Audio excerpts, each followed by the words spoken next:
CERC के जो नए रूल्स और रेगुलेशन शुरू हुए थे 2025 के आखिर के कुछ महीने में 2026 तक वहां अभी भी कोई सॉल्यूशन निकल करके नहीं आया है। यस, सीईआरसी जो आपके नए रूल्स और रेगुलेशन लेकर के आ रही है, स्पेशली विंड एनर्जी और सोलर एनर्जी के लिए।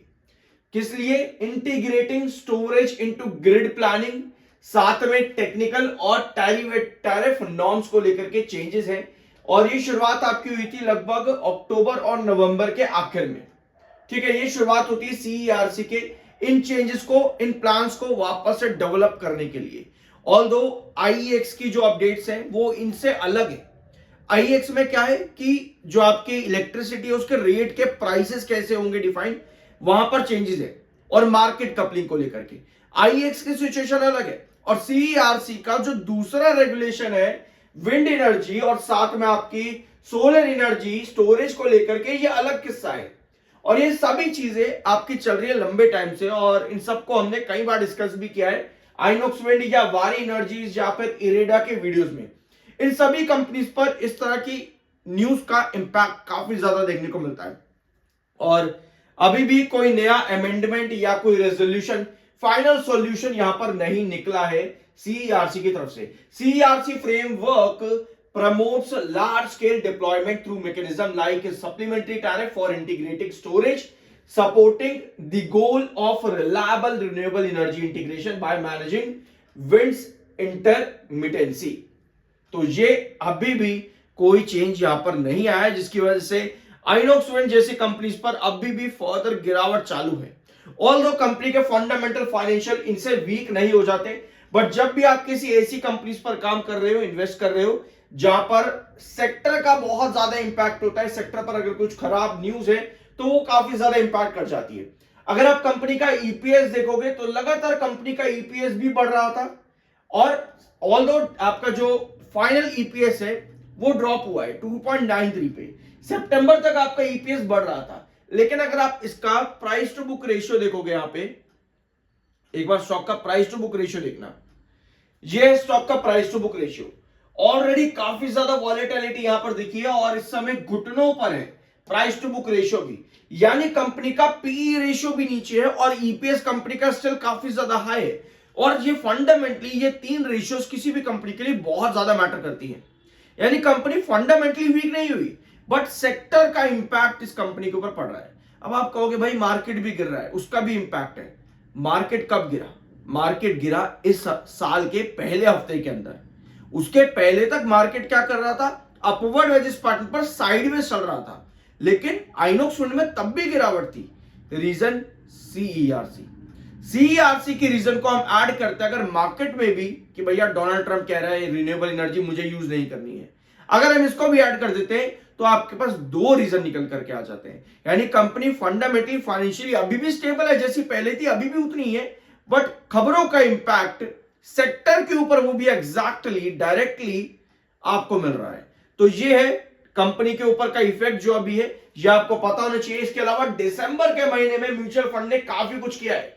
मोतीलाल ओसवाल आर्बिट्रेज फंड ये करते हैं नई एंट्री 21,73,000 शेयर्स के साथ में। यूटीआई आर्बिट्रेज फंड ये करते हैं 87% क्वांटिटी ऐड, यानी कि 16,75,000 शेयर्स के साथ में। निपॉन इंडिया भी ऐड करता है 130% क्वांटिटी, यानी कि 5,84,000 शेयर्स। और ये सभी लिस्ट आपको बायर की नजर आएगी जहां पर क्वांटिटीज काफी ज्यादा है। लेकिन यहां कहानी खत्म नहीं होती, क्योंकि असली गेम शुरू होता है Motilal Oswal large and mid cap fund से, जो कि 45.99% क्वांटिटी सेल करते हैं आइनॉक्स विंड में दिसंबर 2025 में। और क्वांटिटीज कितनी है? 1,02,66,817।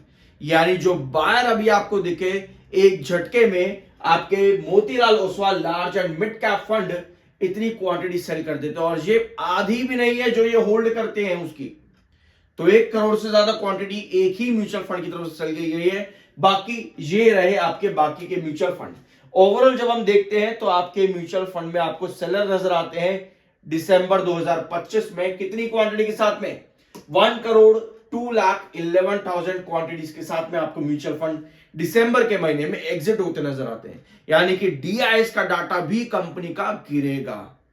यानी कंपनी पे सेक्टर का इंपैक्ट, मार्केट का इंपैक्ट, डीआईएस की सेलिंग का इंपैक्ट, ये तीन इंपैक्ट कंपनी पर मेजर फोकस करते देखने को मिले। इसके अलावा अब डिमांड कंपनी को और स्ट्रॉन्ग करना है। यहां पर खराब कंडीशन पर अगर कंपनी के फंडामेंटल फाइनेंशियल भी वीक होते हैं तो ये कंपनी को फ्यूचर में भी और खराब करता है। लेकिन अगर खराब कंडीशन पे कंपनी अपने फाइनेंशियल फंडामेंटल को बढ़िया करे तो ये कंपनी के लिए अच्छी चीज है। फॉर एग्जांपल आपके सितंबर 2025 में कंपनी का ग्रोथ था 53% का, जो कि बहुत बढ़िया ग्रोथ है। इस ग्रोथ पर कंपनी को भागना चाहिए था, लेकिन कंपनी गिरी क्योंकि भैया सेक्टर ने साथ नहीं दिया। सेम सिचुएशन वारी एनर्जीज के साथ हुई, सेम सिचुएशन इरेडा के साथ हुई, सेम सिचुएशन सुज़लॉन के साथ भी हुई। तो ये चीजें आपको मालूम होनी चाहिए कि सेक्टर कहां जा रहा है। और इन सब पर वीडियोस अवेलेबल है चैनल पर, जरूर देख लेना, बहुत कुछ सीखने को आपको मिल जाएगा।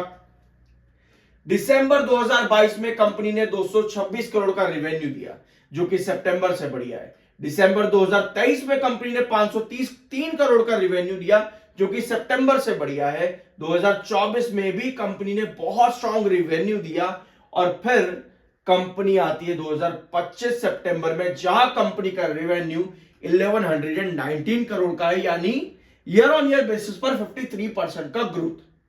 तो अगर कंपनी हर साल दिसंबर क्वार्टर बढ़िया दे रही है सितंबर के कंपैरिजन में, यानी कंपनी को 50% के ऊपर का ग्रोथ चाहिए। और 900 का 50% कितना हो जाएगा?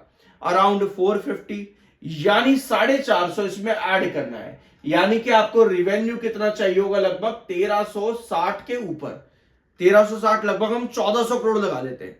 कंपनी को 1400 करोड़ का रेवेन्यू चाहिए, जो कि 53% के ऊपर का होगा, जिसके बेस पर कंपनी की ग्रोथ और एक्सपांड होगी। यानी कंपनी का ईपीएस और बढ़ेगा, प्राइस टू बुक रेशियो और पी रेशियो कंपनी का और डिक्लाइन जाएगा। यह कंपनी की फाइनेंशियल्स को बुरे समय में और स्ट्रॉन्ग बनाने में मदद कर सकते हैं। तो आने वाला क्वार्टर कंपनी फोकस पर तो रहेगी, लेकिन सेक्टर अगर सीईआरसी नहीं न्यूज लेकर के आता, कोई अमेंडमेंट में फैसला नहीं आता है, तो यहां पर खतरा तब भी बना ही रहेगा। बट बुरे समय में कंपनी के फाइनेंशियल्स इंप्रूव होना या फिर और बढ़िया होना काफी इंपॉर्टेंट होता है। आई गेस आप ये पॉइंट यहां पर समझ चुके होंगे। और अगर यहां से गिरावट और जाती है तो 98 पर आपका इंपॉर्टेंट बेस है आइनॉक्स विंड में, इसको नोट कर लेना। 44.2 का एमएफआई है, 28.7 का आपका RSI technical neutral, sorry technical bullish plus neutral है। एमएसीडी सिग्नल आपका माइनस में है, जो कि सेक्टर को इंपैक्ट अभी यहां पर कर रहा है। तो ये है आइनॉक्स विंड आज की डेट में आपके लिए। आई होप कि आपको इस वीडियो में कुछ नया सीखने को मिला होगा। आज के बाकी की वीडियोस देखना मत भूलना। और अगर आप भी सीखना चाहते हो, because I am NISM certified, details आपको डिस्क्रिप्शन बॉक्स में मिल जाएगी, मैसेज कर सकते हो अगर आप सीखना चाहते हो। तो मिलते हैं अगले वीडियो में।